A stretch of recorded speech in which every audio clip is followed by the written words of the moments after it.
അപ്പൊ ഇന്ന് എനിക്ക് 2 ഗസ്റ്റ് ഉണ്ട്. വേറെ ആരുമല്ല, എൻ്റെ 2 കട്ട ഗേൾ ഫ്രണ്ട്സ് ആണ്, സഞ്ജനയും പാവയും. അപ്പോൾ ഇന്ന് ഞങ്ങൾക്ക് ഗേൾസ് സ്ലീപ്പ് ഓവർ ആണ് കേട്ടോ. അപ്പോൾ ഇന്ന് എൻ്റെ വീട്ടിൽ കൂടുന്ന കാരണം ഞാൻ കുറച്ച് ഇനീഷ്യേഷനൊക്കെ എടുത്ത് നല്ല ഫുഡൊക്കെ ഉണ്ടാക്കിയിട്ടുണ്ട്. വരും, ഞാൻ കാണിച്ചു തരാം. അപ്പം ദേ കണ്ടോ, ഇവിടെ നല്ല ഫ്രൈഡ് റൈസ് ആയിക്കൊണ്ടിരിക്കുന്നുണ്ട്, പുകയൊക്കെ വരുന്നുണ്ട്. അത് കൂടെ കഴിച്ചു നോക്കിയപ്പം വലിയ കുഴപ്പമുണ്ടായിരുന്നില്ല കേട്ടോ. ഞാനിത് ആദ്യമായിട്ടാണ് വെജ് ഫ്രൈഡ് റൈസ് ഉണ്ടാക്കുന്നത്. ഞാൻ ബിരിയാണിയുടെ ആളാണ്. പിന്നെ ദേ ഇവിടെ നമ്മുടെ മെക്സിക്കൻ സൽസ ഉണ്ടാക്കാനായിട്ട് അതിന് വേണ്ട സാധനങ്ങളൊക്കെ ഇവിടെ ഞാൻ സെപ്പറേറ്റ് ആയിട്ട് റെഡിയാക്കി വെച്ചിട്ടുണ്ട്.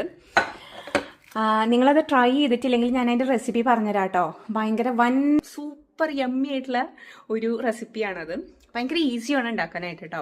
അപ്പം നമുക്കിങ്ങനെ കാച്ചപ്സും അങ്ങനെയൊക്കെ ഉണ്ടാകുമ്പം, അല്ലെങ്കിൽ ഒരു ഫ്രൈഡേ ഈവനിങ് നമുക്ക് വെറുതെ ഇരുന്ന് കുറച്ചുകൊണ്ടിരിക്കാൻ വേണ്ടിയിട്ട് ഉണ്ടാക്കാൻ പറ്റുന്ന നല്ലൊരു റെസിപ്പിയാണ്. അത് ഞാൻ അടുത്ത വീഡിയോയിൽ ഷെയർ ചെയ്യാം. അപ്പോൾ എന്തായാലും ടാറ്റാ.